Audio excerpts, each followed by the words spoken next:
Hi guys, I'm Praveen Shukla, so I'm making video on Newton's third law of motion.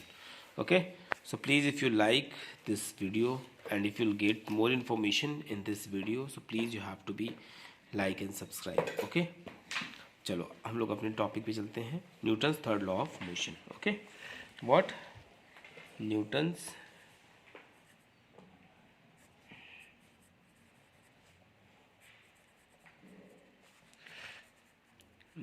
Third, आप भी देख सकते हो, ठीक समझ सकते हो. Newton's third law of motion. Clear? Yes. In this ध्यान दीजिए, आज डेट है बच्चा आप लोग का. कितना आज डेट है बच्चा? 28 ना. Yes, good. ठीक है. Yes.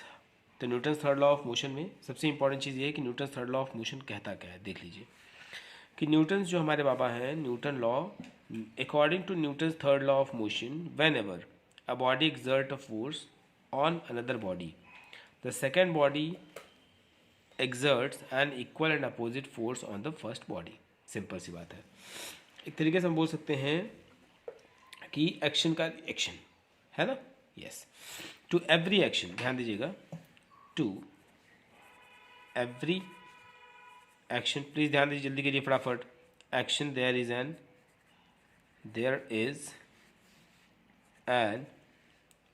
Equal and opposite reaction. ठीक. लेकिन यहाँ पे जो हमारे न्यूटन्स ने बताया है, according to Newton's third law of motion, ये भी वही सेम चीज़ है. इस शॉर्ट में हो गया, लेकिन according to Newton's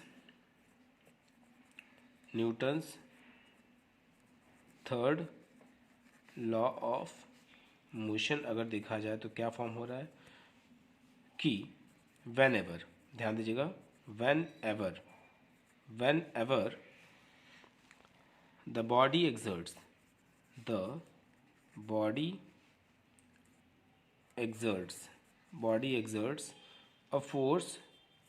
a force on another body, ध्यान दीजिएगा, another body.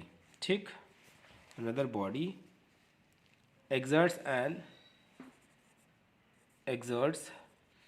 an equal and opposite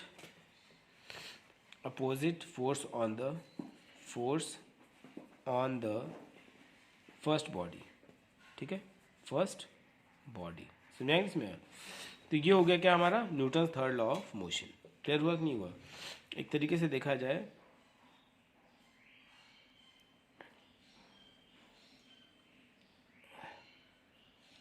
clear. तो यहाँ पे एक चीज़ आपको ध्यान देना चाहिए कि रिएक्शन और एक्शन, ये दो चीज़ें इसमें इंपॉर्टेंट है. कि एक्शन का रिएक्शन हमारे, जैसे मान लो फॉर एग्जांपल आप देख सकते हो, यहाँ पे ध्यान देना ये है कि बहुत सारे एग्जांपल भी हैं. Some examples of the illustration of Newton third law of motion. जैसे हम देख सकते हैं क्या कि वायर द गन रिकॉइल, तो यहाँ पे भी एक्शन का रिएक्शन होता है. ठीक है. The flying jet of aeroplanes and rockets, ये सब चीज़ें होती हैं. ठीक है. The rocket also work on the principle of the action and reaction. ठीक है, ये सब पता होगा आपको. ठीक है, मतलब जो भी एक्शन का रिएक्शन जो शो करे वो क्या हो गया, उसके ऊपर Newton third law of motion लग रहा है. ठीक.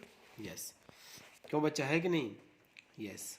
और अगर देखें तो आपने कभी देखा होगा कि when a man jump out of a boat to the bank of the river और lakes, boat moves backward away from him. है कि नहीं? यस, होता है ना. बोट क्या होता है, पीछे की तरफ चले जाने लगता है. ठीक है.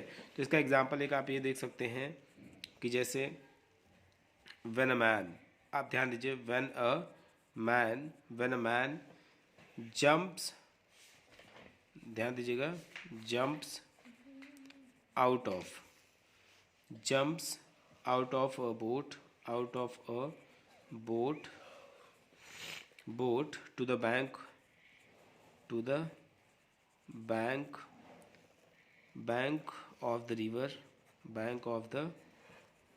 Of the river.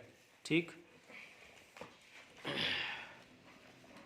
Boat moves backward, तो क्या होता है, बोट जो है वो क्या होता है, बोट मूव्स बोट मूव्स, क्या होता है बेटा, मूव्स बैकवर्ड, ठीक है, backwards, clear. Away from him, away from him होता ही नहीं होता है। तो आपने कभी नाव में तो बैठा ही होगा, तो आप देख सकते हैं वहाँ पर भी क्या होता है, Newton third law of motion लग रहा है, ठीक है। आपने देखा होगा केस ऑफ हॉर्स जो पुलिंग अ कार्ट होता है उसके ऊपर भी देखा होगा, ठीक है। नेक्स्ट में आया क्या गया, यस यस। तो ये हो गया हमारा क्या, Newton third law of motion. Newton third law of motion होता क्या होता है, एक्शन का रिएक्शन। कभी मान लो कोई तुम्हारे गाल पे एक पटाखा मार दे, ठीक, तो तुम्हारा गाल सॉफ्ट होने की वजह से तुमको चोट ज़्यादा लगेगी, लेकिन हमको भी चोट लगेगी।